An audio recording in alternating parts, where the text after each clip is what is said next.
I'm Delegate Bob Brink, and this is my report from Richmond for February 3rd.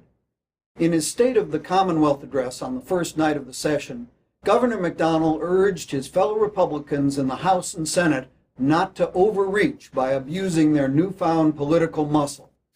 Well, the Republicans in the House must not have been listening too closely, because the House spent this week practicing exactly the sort of overreach that the governor warned against. The majority pushed through a series of bills that would make it harder for Virginians to vote and would loosen our gun laws.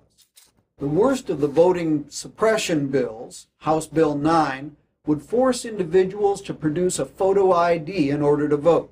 Under current law, if you go to the polls without an ID, you can still vote, but you must sign an affidavit under penalty of perjury, swearing to be who you claim to be. House Bill 9 would change the law so that if you don't have an ID, you will instead be required to vote what's called a provisional ballot. Then the voter might have to come to the central absentee ballot location the next day to prove their identity, or their vote might not be counted. Now, what's behind this bill? The supporters claim that its purpose is to prevent people from voting illegally, but there's virtually no evidence of any widespread vote fraud here in Virginia. Instead, what this bill will do, and what I think it's intended to do, is to make it as hard as possible for legitimate voters to cast their ballot. There are a lot of voters who simply don't have the sort of identification card that this bill would require. The bill takes us in the wrong direction. We ought to be doing all we can to encourage those who are legally qualified to participate in the election process, not put needless roadblocks in their way.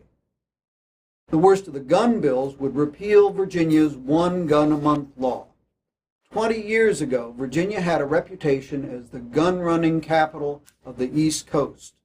Our loose gun laws made the state a magnet for gangs and other criminals who would come into Virginia and buy up large quantities of weapons, which would end up on the streets of our cities from Boston to Miami.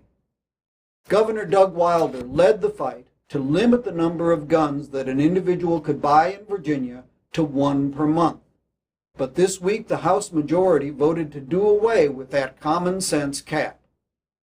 Our time during the 2012 session is tight, but we spent much of this week making it harder for people to vote and easier to flood our communities with guns, instead of working on the issues that will build a better Virginia. I don't think that's what Virginians thought they were voting for in the last election. I hope we'll do a better job during the remainder of our 60-day session down here. Again, this is Bob Brink, and this is my fourth weekly report from Richmond.